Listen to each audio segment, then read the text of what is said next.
Hola, hola, buenas tardes, estimados amigos de Constitución, estimados amigos que nos escuchan y nos ven fuera de Constitución también, a través de radiopentagrama.com online. Y es decirles que también nos pueden ver en este programa en YouTube como La Billetera Podcast. Estamos iniciando entonces el programa La Billetera para los nuevos que llegan a la audiencia, que consiste en dar a conocer o comprender mejor los conceptos de la macro y de la microeconomía. Para eso está con nosotros un amigo de la casa, Ignacio Castro, que es ingeniero comercial y tiene algún magíster ahí, tiene un magíster y además tiene algunos estudios de paso por Estados Unidos y ha trabajado ya bastantes años que está trabajando, no es un lolito, es casi de mi edad. No tanto. Lo No estamos tanto. alcanzando. No es tanto, pero tiene más de medio siglo. ¿Ah? ¿O no? Sí, claro. Sí, más de medio Sí. siglo. Mira, aparenta menos. Eso le gusta que le digan. Vamos, ¿cómo estás, Ignacio? Bien, pues, don Carlos. Bien, todo bien. Medio mojado nomás. Más mojado que. No, mejor me quedo callado, ¿no? No vamos a tirar esa talla, pero sí, todo bien. Buena semana. Bastante noticiosa. Bueno, con los aranceles y todo eso. Tenemos varios temas por ahí en la Pero se parrilla, sabía pero. que iba a ser así, ¿ah? Bueno, pero Sí, veámoslo. sí, había confianza. Sí, partamos por el tema de los aranceles, que la verdad de las cosas que sí, se sabía que se iba a llegar Que iba a ser así. a algún buen puerto, digamos. Y especialmente para Chile, que nosotros somos los principales exportadores del mundo, pero además somos quienes más le vendemos cobre a Estados Unidos y ahí es donde está el tema. Entonces, cuando Donald Trump dijo que iba a establecer unas tarifas del 50% al cobre, bueno, claro, eso movió la aguja. Obviamente no se sabía muy bien hacia dónde se movía la aguja, ni siquiera aquí en Chile. Pero recuerdo que el ministro de Relaciones Exteriores chileno dijo que él pensaba que respecto de algunos de los productos que Chile exportaba, seguramente iba a tener un reajuste arancelario, pero no respecto del principal producto que importaba, o del cuantioso. Es que por eso que la incógnita Y era eso se tan. mantuvo, ¿no? No, ¿No? no. ¿Tampoco? O sea, la otra sí.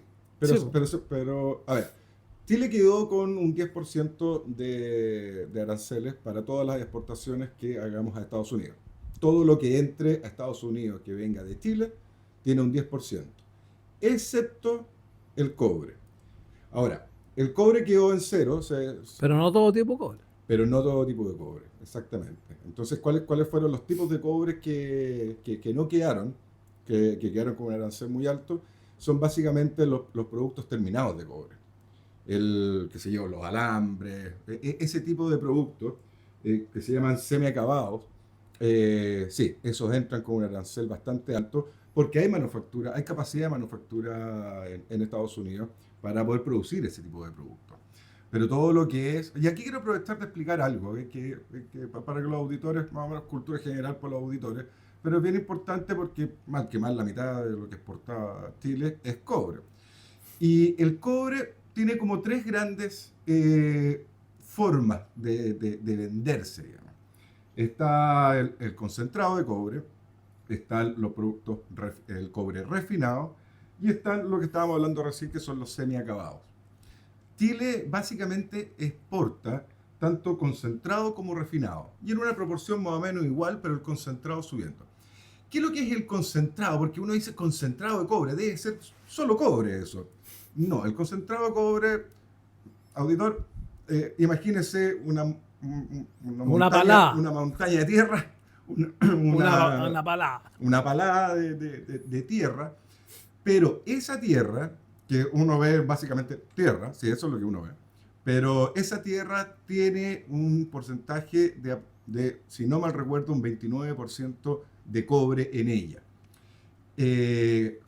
¿Cuánto exportamos de eso?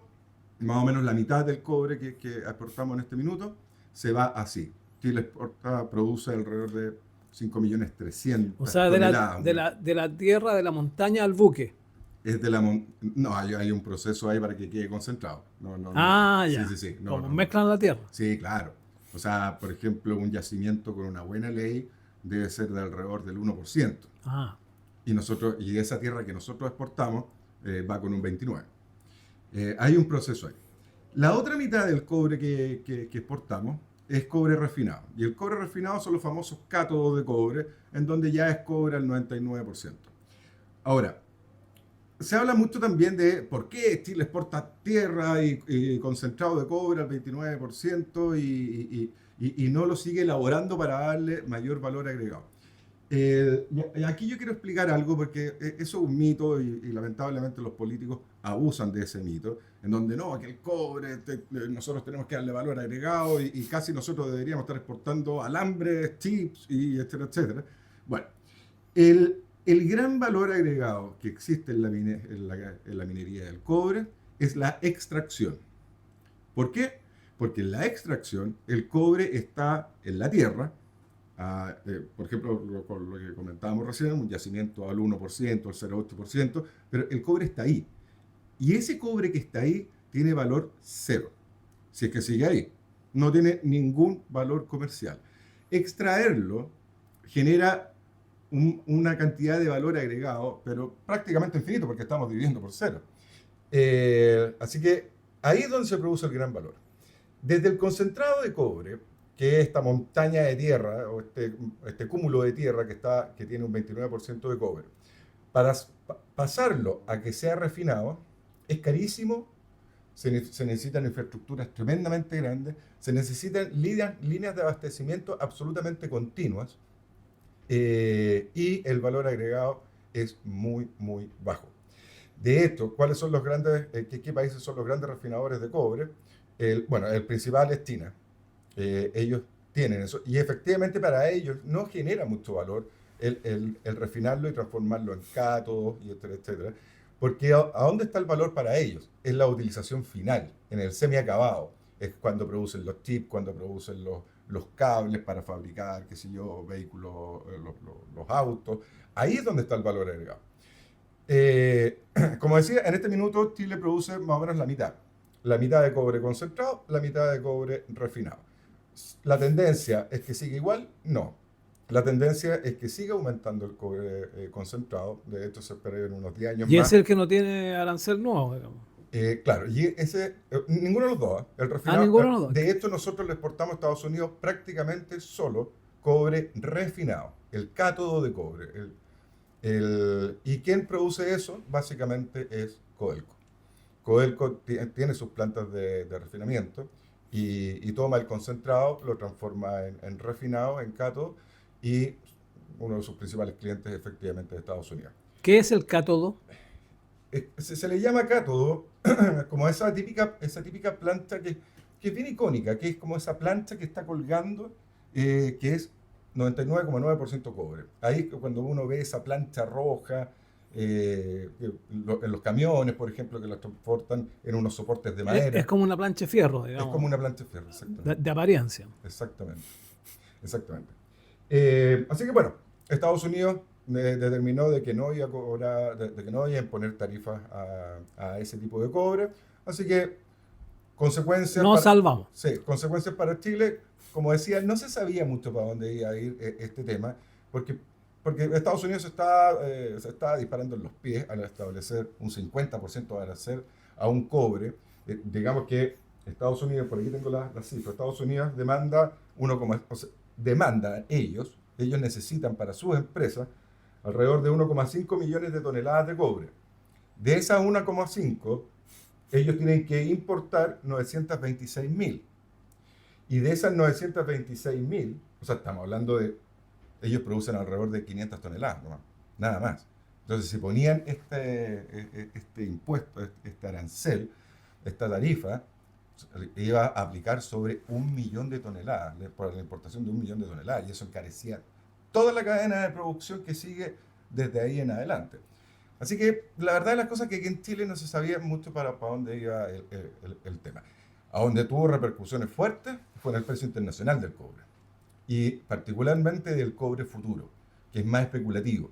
Y el cobre futuro cayó de 5,6 dólares la tonelada, Caro. cayó a 4,4 en un día. O sea, fue una caída brutal. Uno de los grandes negociadores de esto fue, aquí lo noté, fue Juan Ignacio Díaz, que es el presidente de la International Copper Association, que es el primer chileno en la historia de ser presidente de esta organización internacional que representa a las grandes compañías mineras de cobre. Y americana esa cuestión. No sé dónde tenga la sede, seguramente debe estar, No, en Estados digo, Unidos. pregunto yo, porque antes aquí cuando Allende expropió las compañías mineras, había una Copper Company. Puede ser, Puede tener alguna relación. puede ser, puede tener Copper alguna Company. relación. Ahora, como para ya cerrar este tema, Donald Trump sí, efectivamente, como siempre deja la pelota dando bote, no la puede dejar tranquila, sino que la dejó dando bote, citó a una investigación, que esta investigación recomendaba que el cobre refinado sí se le aplicara aranceles en el futuro.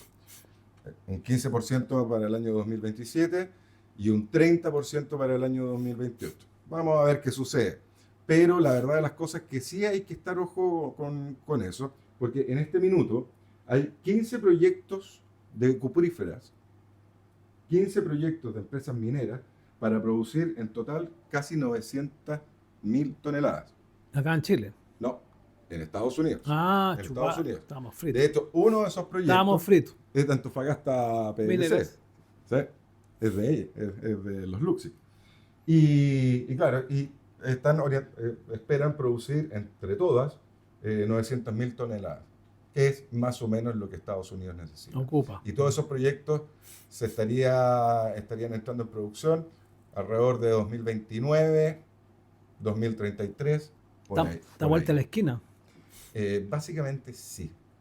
Para este tipo de cosas, claro. Exactamente.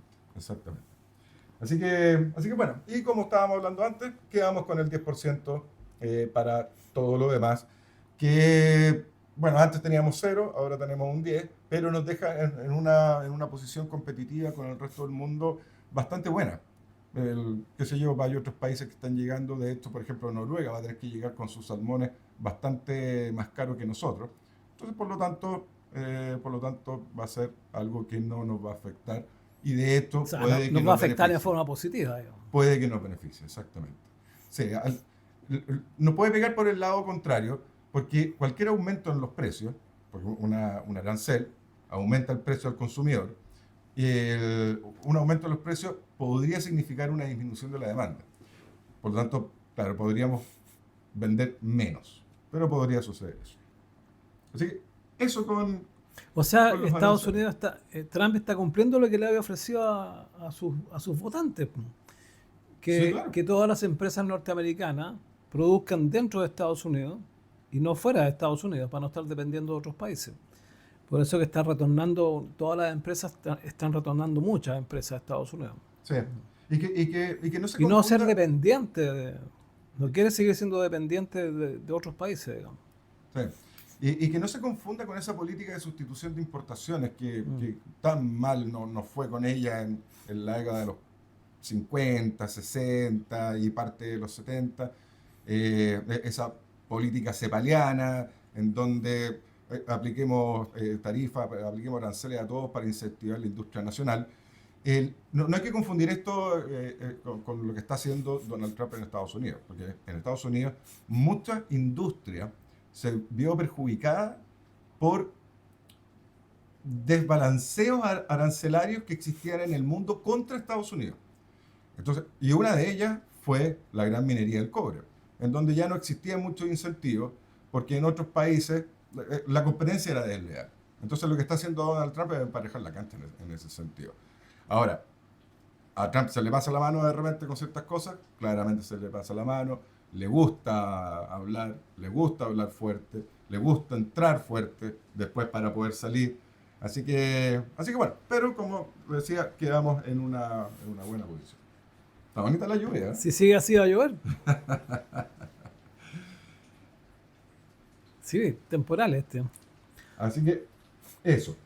Otro tema que quería hablar es que se publicó esta semana también varios índices. Uno de ellos,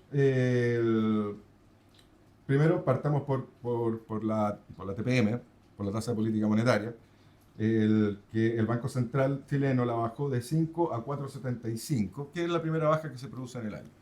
¿Eso nos pega en la billetera, auditores? Por supuesto que nos pega en la billetera y pega más fuerte en los créditos que son más de corto plazo.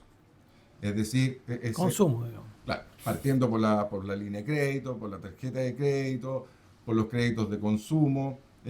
Todas esas tasas vienen a la baja ya hace meses, entonces sí, efectivamente nos va a aliviar esta baja. Y esta baja se produjo básicamente porque el país económicamente está bastante estancado y con una inflación que se ve que va a llegar el próximo año al 3%, que es la meta del Banco Central. Ahora, lo que sí hay que tener cuidado con el dólar. Y el dólar, auditores, es probable, en este minuto está muy arriba, de hecho la última vez que lo vi fue como 9,67, y claro, es muy probable que vuelva a estar en 1.000 pesos.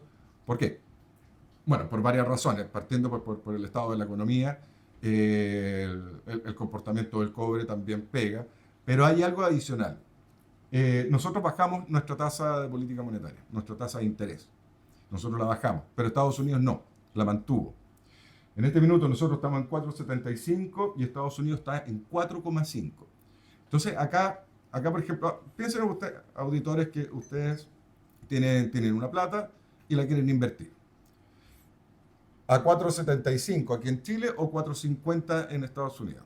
Si uno analiza el riesgo, la diferencia en el riesgo que hay entre Estados Unidos y Chile, es muy probable que usted decida, o sea, por 0,25 no conviene tomar tanto riesgo adicional, por lo tanto mejor invierto en Estados Unidos. Entonces usted va a tomar sus dólares, los va a sacar de Chile y se los va a llevar a Estados Unidos. Eso provoca que la oferta de dólares aquí en Chile sea menor, porque van a haber menos dólares, porque se fueron a Estados Unidos. Y si hay menos dólares, va a subir el precio. Por eso se cree, o se está viendo, de que es muy probable que pase los 1.000, o que llegue a los 1.000, e incluso pase el nivel de los 1.000 pesos el dólar. Por otro lado, también salió el IMASEC de junio, que fue de 3,1%. O sea, el crecimiento en junio a 12 meses fue de 3,1%, que parece una cifra más o menos decente, más encima tomando en consideración que todas las expectativas de crecimiento para este año están entre 2 y 2,5. Entonces 3,1 parece decente, pero lamentablemente se esperaba un 3,8 para este mes en particular, para junio en particular. De hecho, en forma desestacionalizada, o sea, comparando un mes con otro, cayó en 0,4% y se esperaba que subiera un 0,3%. Entonces los datos no fueron muy buenos. De hecho, la minería fue uno de los grandes que pegó feo. Cayó más de un 9%, producto de menos extracción de cobre. Y pasemos al tema... ¿Qué es? ¿Estamos bien? Estamos más o menos. Estamos bien. No, pasemos al tema estelar Estelar. de hoy día. Chuata. ¿Cuál será? Esta semana se publicó la encuesta que se publica todos los meses, que es la encuesta del INE sobre el mercado laboral chileno. En donde básicamente... Es una pena. Lo que aparece ahí es el desempleo. Ese es el dato que uno mira, digamos. Pero vamos a hacer un recorrido, auditores, para ir mostrando cómo efectivamente está el mercado laboral chileno. De hecho, yo entré al INE, saqué los datos y estuve tirando algunas líneas. Obviamente yo no soy experto en el mercado laboral.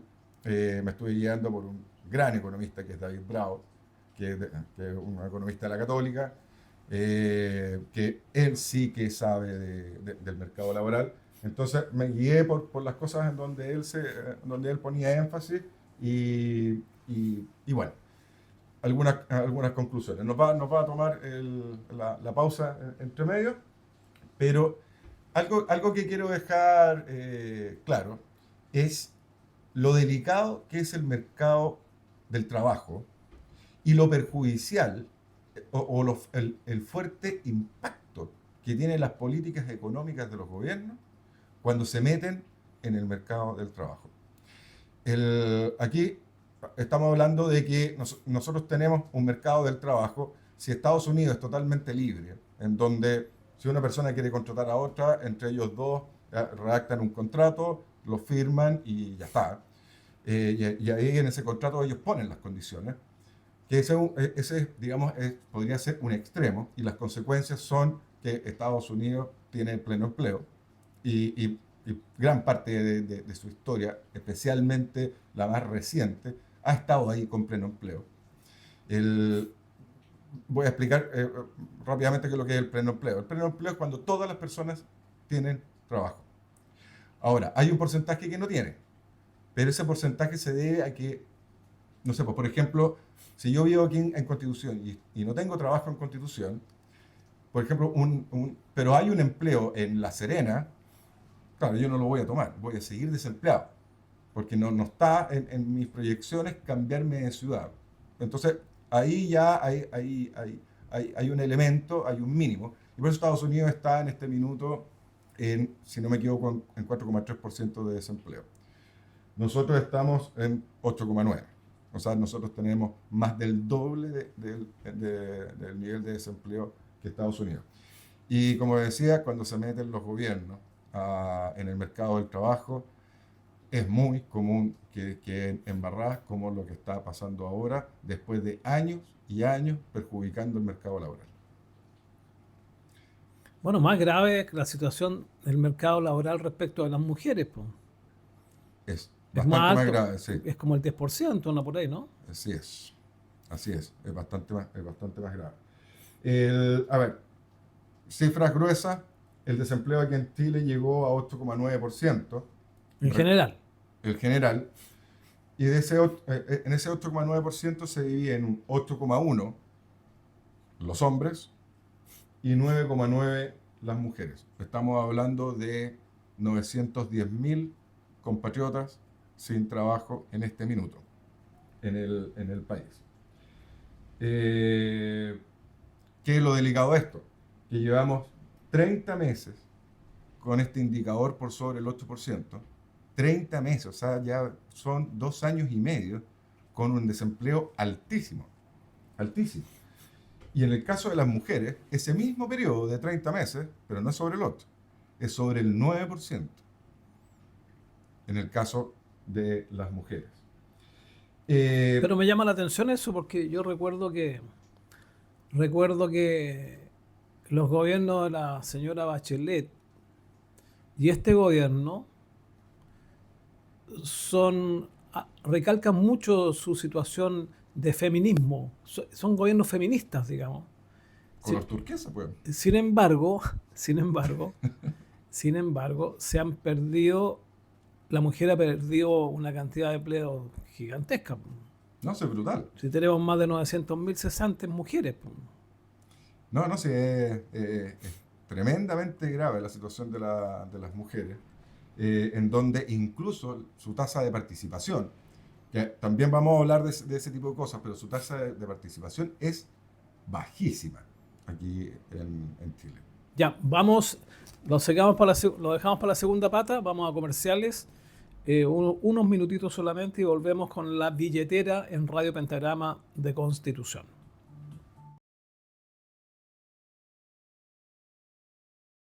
La billetera es el programa que estás escuchando en Radio Pentagrama de Constitución en el 104.3 del dial de frecuencia modulada. También puedes seguir la billetera en YouTube, en la billetera podcast. Así nos llamamos en YouTube.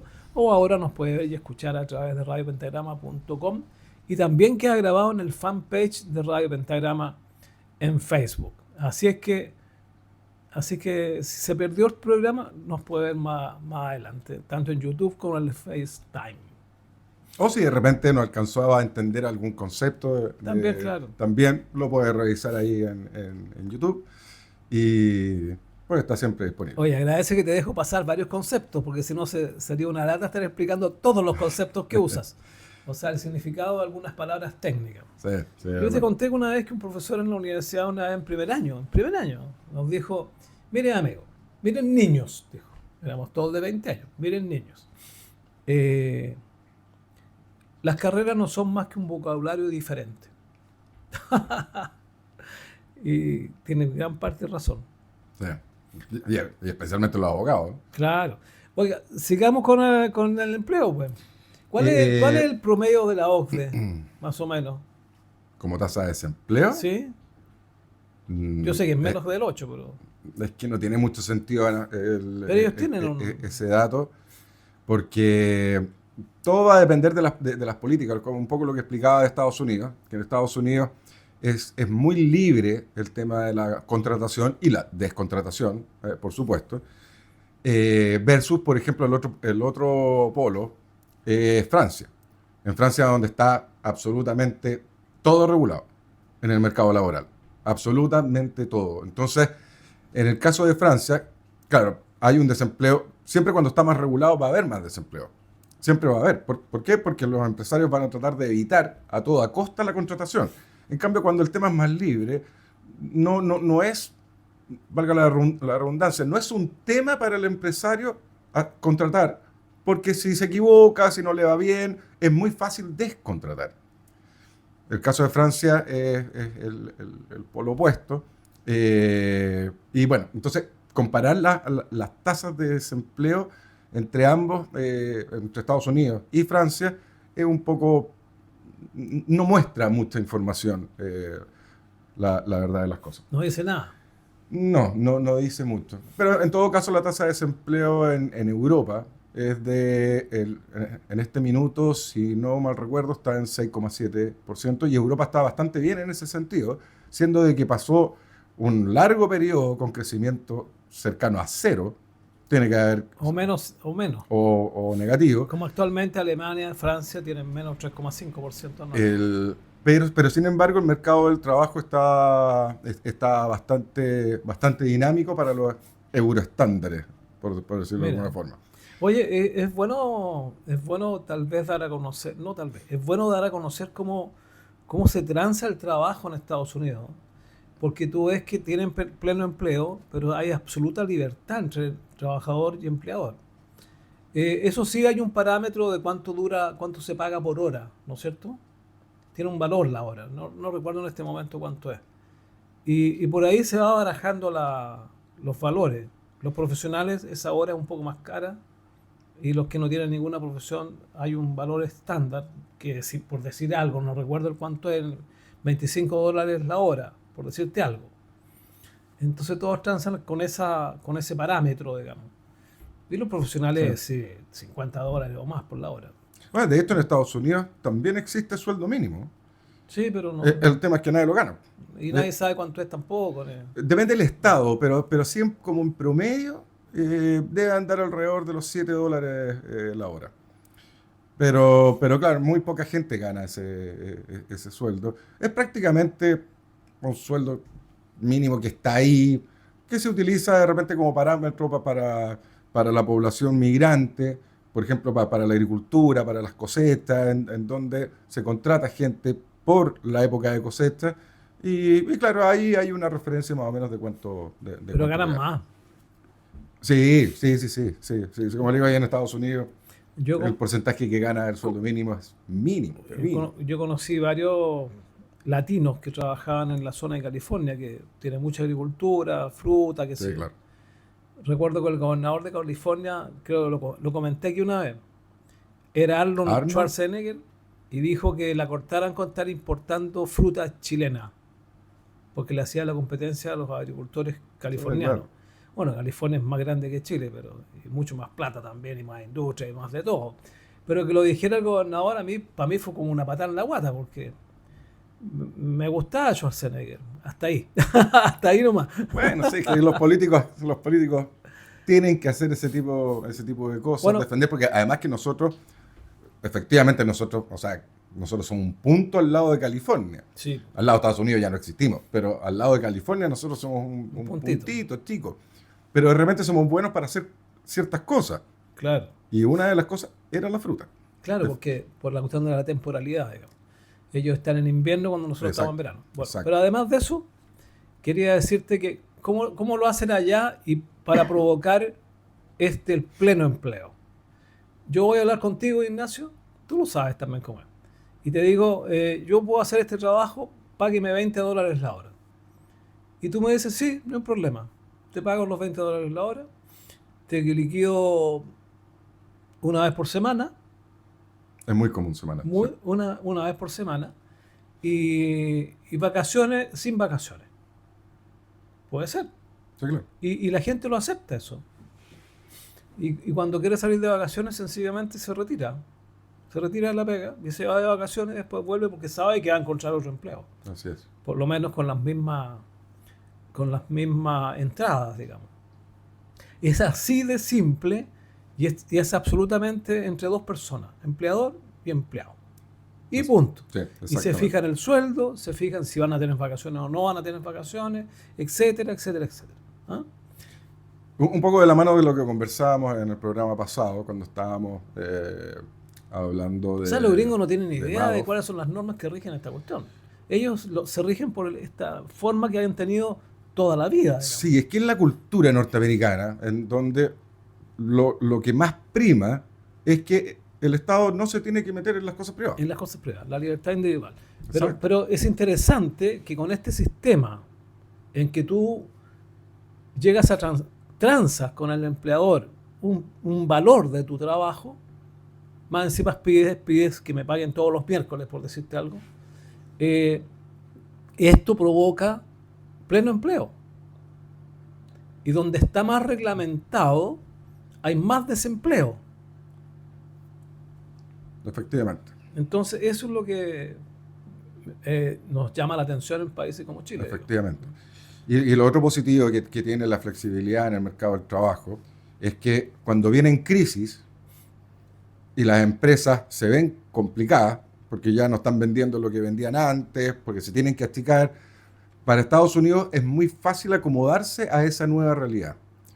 A diferencia de, por ejemplo, Francia, en donde una empresa simplemente no puede despedir, así a diestra y siniestra, digamos, no puede despedir, por lo tanto no tiene flexibilidad para ese nuevo escenario y por lo tanto quiebra y ahí cuando ya la empresa quiebra se van todos para la casa. Bueno, hoy en día Francia está en un problema muy serio, ¿eh? Sí, sí, Muy, claro. muy, muy serio. Es un país que está... los países dicen que no quiebran, pero está colapsado por todos lados. Sí, sí, efectivamente. Francia debe ser uno de los países Francia más, y complicados, Alemania, digamos. más complicados de Europa. Imagínate que están a punto de cerrar sus puertas BMW, Mercedes-Benz, Volkswagen. Volkswagen creo que se quiere reconstruir o armar en Estados Unidos. Se iría de Alemania. Bueno, es que bueno, y además que están los costos de producción, los costos de la energía, que ya son inviables para cualquier La energía. industria La energía. de un mercado tan competitivo como es, por ejemplo, el de los automóviles. Fíjate que Chile cometió el mismo error hace algunos años atrás. 25 años atrás puede ser, 30 años atrás. El mismo error que cometió Europa en general. Comprarle gas a un solo proveedor. Ellos le compraron a Rusia. A Rusia, claro. Nosotros cambiamos nuestra matriz energética por el gas argentino. ¿Te acuerdas? Sí. Gobierno de Eduardo Frei Ruiz Tagle. El ministro era un señor de apellido Rodríguez. Me recuerdo perfectamente. Yo estuve en una reunión que él estaba presente cuando dijeron que... El ministro de Energía estamos. Sí, perdón, de energía. Dijo este señor que se iba a empezar con el gas argentino. El único que preguntó algo fue yo. Le dije, ¿usted confía en los argentinos? ¿Y qué pasa el día que nos cierren la llave? Bueno, después estuve aquí en Talca, fíjate tú. Estaba Eduardo Frei vino a inaugurar algo, no recuerdo qué es lo que es. Y también pregunté en el grupo de personas que estaban en esa reunión qué opinaba el presidente respecto de comprarle gas a los argentinos, porque todavía no se hacía. Hay que decirle a los auditores que Eduardo Frei, hijo, ¿no es cierto?, que era presidente de Chile, era ingeniero civil, y dijo que él no estaba de acuerdo con comprarle gas a los argentinos, fíjate. 30, 60 días después, ¡pum!, se le empezó a comprar gas a los argentinos. ¿Y qué pasó? Los argentinos tuvieron una crisis 4 años después, o 5, y cerraron la llave, po. Y las empresas chilenas en un par de meses tuvieron que reacondicionarse, volver para atrás para poder tener energía a través del petróleo.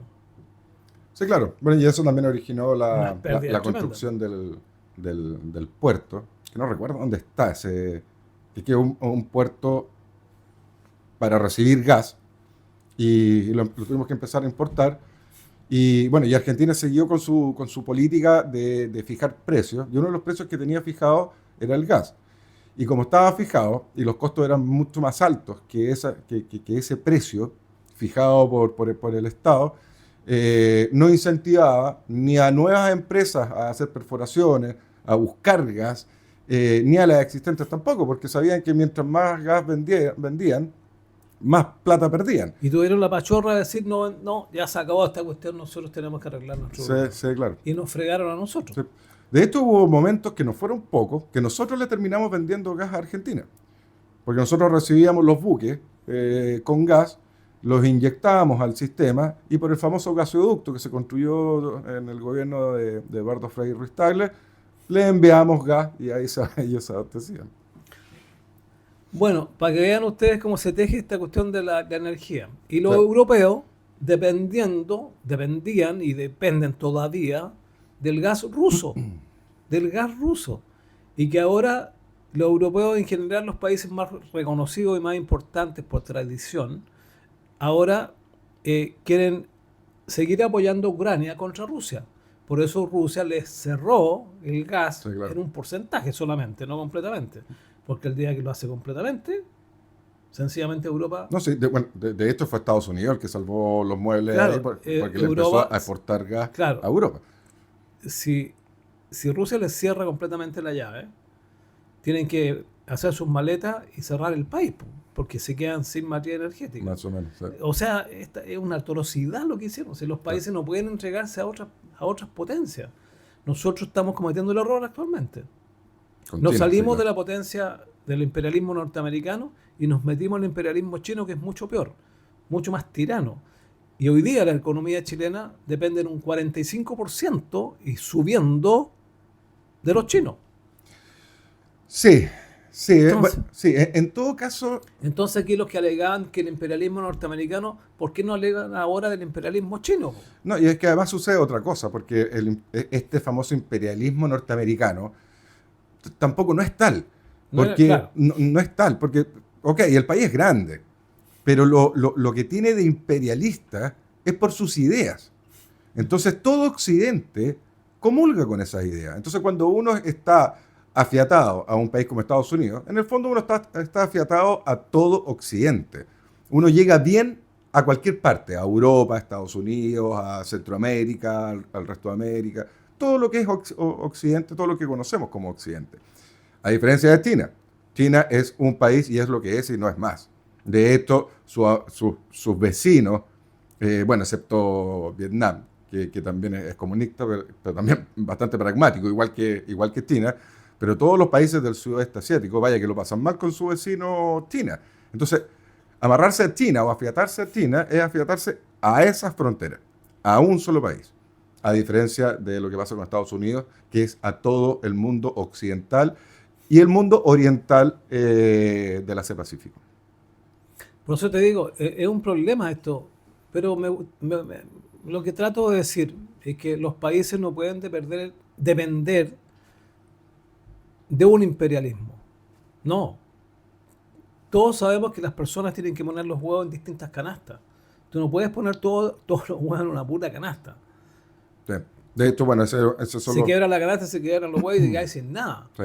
De hecho, los esfuerzos diplomáticos de negociación con India apuntan precisamente a eso.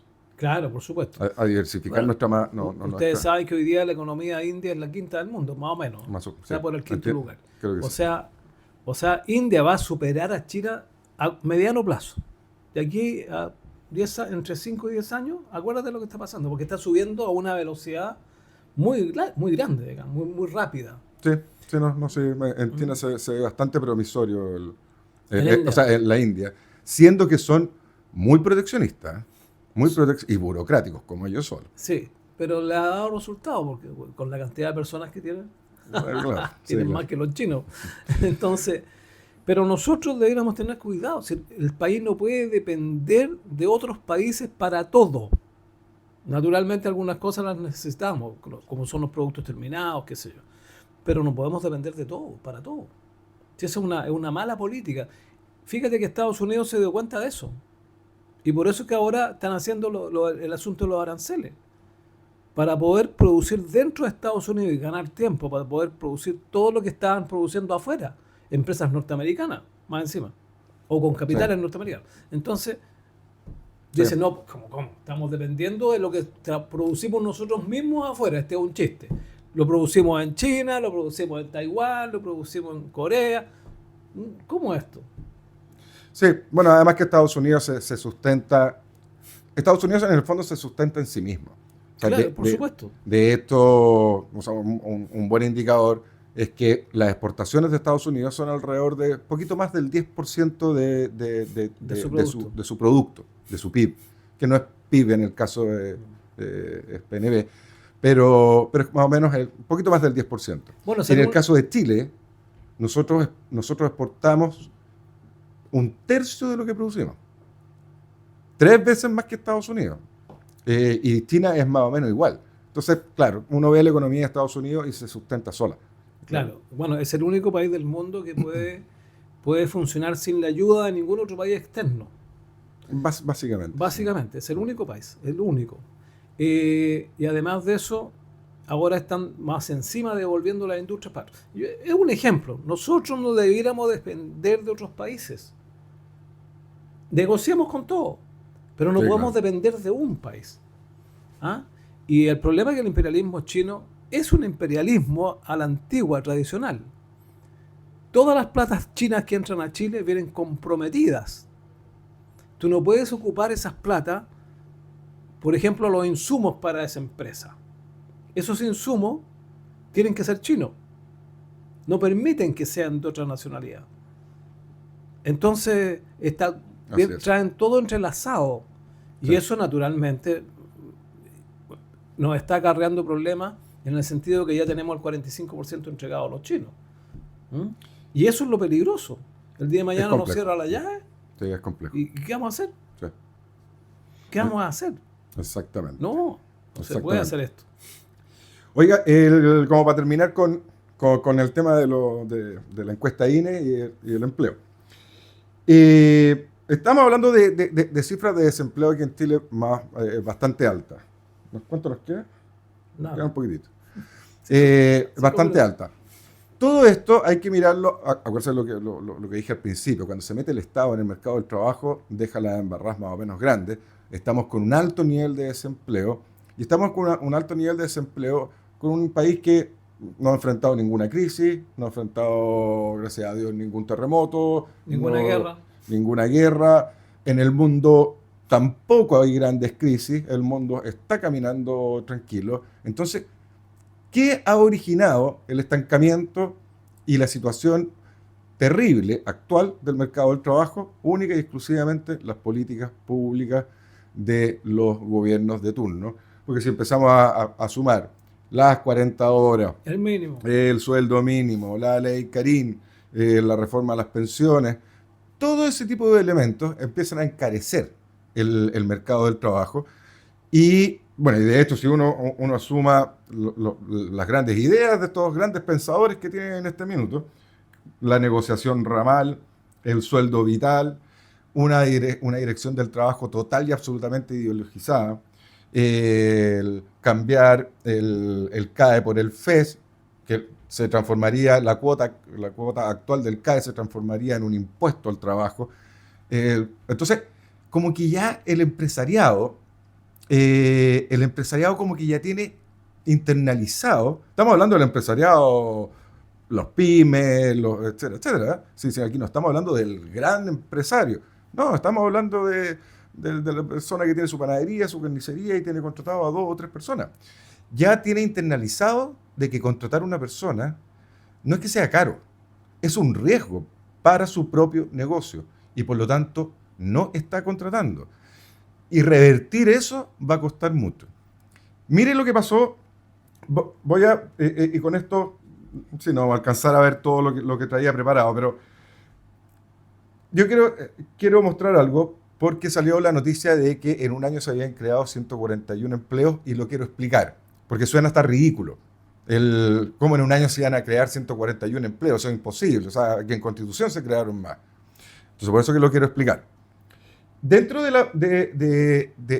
dentro de un país existe una cantidad de población que tiene edad para trabajar. Y así se le llama dentro de lo que es la economía, la población en edad para trabajar. Que en distintos países cambia que son los mayores, aquí en Chile, los mayores de 15 años. Punto. Nada más. De esto ayer estuve como una hora peleando con una inteligencia artificial al respecto. En otros países son 16 años, pero cambia re poco. Y toda esa masa de gente ya está en edad para trabajar. Pero claramente hay algunos que quieren trabajar y otros que no quieren trabajar. No son los que no quieren trabajar, por ejemplo, alguien que se quiere dedicar a las labores domésticas, un estudiante, en fin, los jubilados, personas que efectivamente uno le pregunta, ¿usted quiere trabajar? No. Pero hay otro segmento que sí quiere trabajar. Ellos, que son los activos, componen la fuerza de trabajo. Y la fuerza de trabajo se divide en dos: los que están empleados y los que están desocupados. ¿Cierto? Y ahí los desocupados se dividen en dos: los cesantes y los que buscan trabajo por primera vez. Pero centrémonos en la fuerza de trabajo. Aquí en Chile, la población en edad de trabajar son 16,5 millones de personas. 16,5 millones. Estoy redondeando. De hecho, de 2024 al 2025 se sumaron 149.000, que básicamente es la diferencia entre los que cumplen 15 y los que se murieron. Pero 149.000. La fuerza de trabajo, los que quieren trabajar y que o están trabajando o no lo están haciendo, pero sí lo quieren hacer, son 10,2 millones de personas.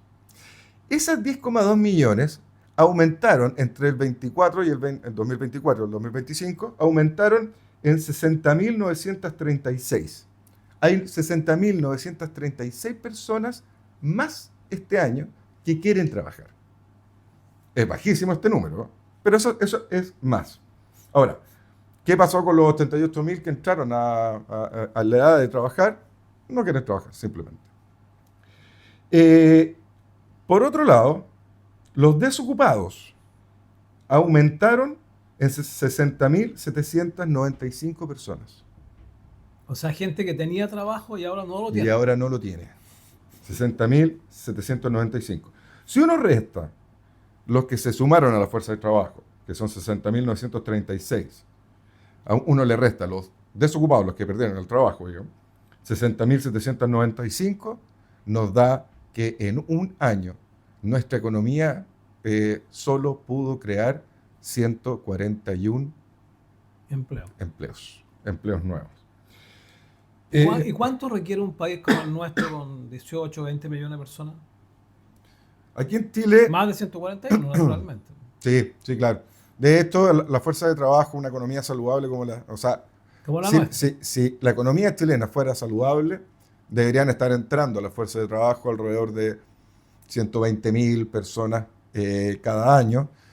Perdón. Y la economía debería ser capaz de producir al menos los mismos puestos de trabajo. Al menos. De hecho, en Estados Unidos sucede, bueno, ahora salieron malos datos de esto, por eso hoy día la bolsa está, pero con un rojo incandescente, pero Estados Unidos pasa eso, o sea, hay el doble de cantidad de trabajo que personas buscando trabajo. Es realmente impresionante lo que sucede en Estados Unidos. Entonces, una economía sana debería ser algo por el estilo. Crear que se sumen alrededor de 120, un número por sobre 100.000 personas, todos los años, que se sumen a la fuerza de trabajo y que la economía sea capaz de producir eso o bastante más en puestos nuevos de trabajo. Algunos datitos finales como para ir. En todo caso, la fuerza de trabajo aquí en Chile, que es de un 62%, está más o menos correlacionada con el mundo. De hecho, por ejemplo, Estados Unidos también tiene un 62%. Estas son las personas que quieren trabajar en el total que puede trabajar. Japón 63, Australia 67, en Europa es 75, es mucho más alto, pero es que los europeos hacen trampa, porque los europeos sacan a los mayores de 64, de 64 años, no los consideran. ¿Cuánto es el promedio del desempleo aquí en Chile? 7,6 meses. Ese es el promedio que pasa una persona buscando trabajo. Y si esa persona estudió una carrera universitaria, su espera sube a 9,4 meses. Esos son los promedios. Los empleos formales crecieron un 1,4 y la informalidad cayó tremendamente. Cayó un 3,8. Y ahí hay un tema social tremendamente grande, porque Sí, es demasiada la caída de la informalidad. claro. Algo está sucediendo. Seguramente las personas ya no están comprando lo que compraban antes. Hay más problemas, qué sé yo. Pero en la informalidad cayó brutalmente. Pero lo lógico era que también creciera la informalidad debido a que ha caído el pleno empleo. Pero no está ocurriendo eso tampoco. No, Ese es un muy mal diagnóstico, digamos. súper delicado. Mm. Súper delicado. O sea, sencillamente hay gente que no está haciendo nada. Exacto. Exactamente, porque si ya no están informales, si hablamos que los empleos formales crecieron solo un 1,4%, que es prácticamente un estancamiento, y la informalidad cayó, También, claro. claro, esos informales no están trabajando en nada. No están trabajando porque le ha ido mal, naturalmente. Exacto. Exactamente. Qué tremendo, ¿eh? De hecho, mire, aquí tengo otro dato. Las grandes empresas chilenas crearon 135.000 nuevos puestos de trabajo. Ahora, también perdieron. Esto no es neto. Pero crearon 135.000 puestos de trabajo formales. Las grandes empresas. Que es un crecimiento no menor, de 7,5% en el año. Las pymes representan el 80% del empleo en Chile. 80%. Auditor, las pymes representan el 80% del trabajo aquí en Chile.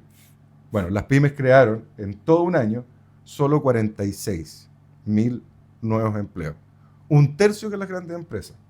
De hecho, fue un crecimiento, bueno, prácticamente estancado, de 1,7. Eso es tremendo.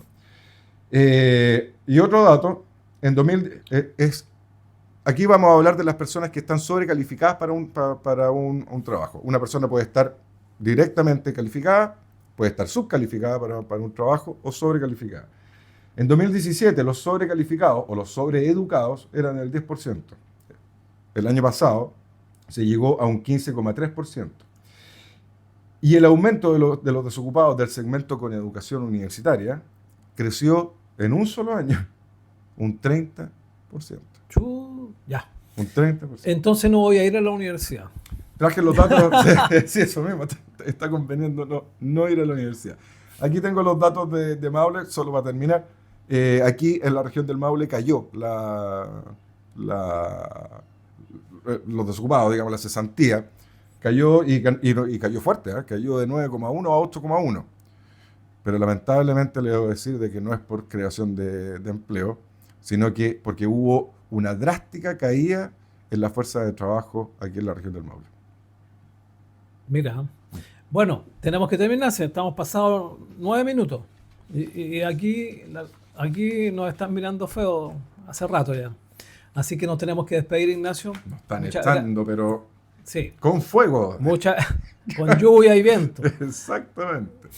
Que lo pasen muy bien el fin de semana a todos nuestros estimados auditores y los invitamos para más adelante cuando estemos junto a ustedes nuevamente en el 104.3 del dial de frecuencia modulada. Por ahora entonces nos despedimos con la billetera, pues. Nos despedimos con la billetera, excelente fin de semana. Que lo pasen muy bien. Saludos a todo el equipo acá. Cuide su billetera. Y cuide la su billetera. Mire que la cuestión no está nada de buena. Se ve muy poca plata en el mercado de Constitución también. Así es que hay que cuidarla. Así es. Y bueno, nos vemos el próximo viernes. En vez de salir a comer a la misma una hora. vez a la semana, una vez al mes. Una vez al mes, no. Y si puede, ninguna, porque en los malos tiempos hay que cuidar la platita. Sí. Así es. Una buena sugerencia para todos los molinos. Así es. Aunque les cueste. Buenas tardes, que lo pasen todos muy bien. Chao, chao. Adiós.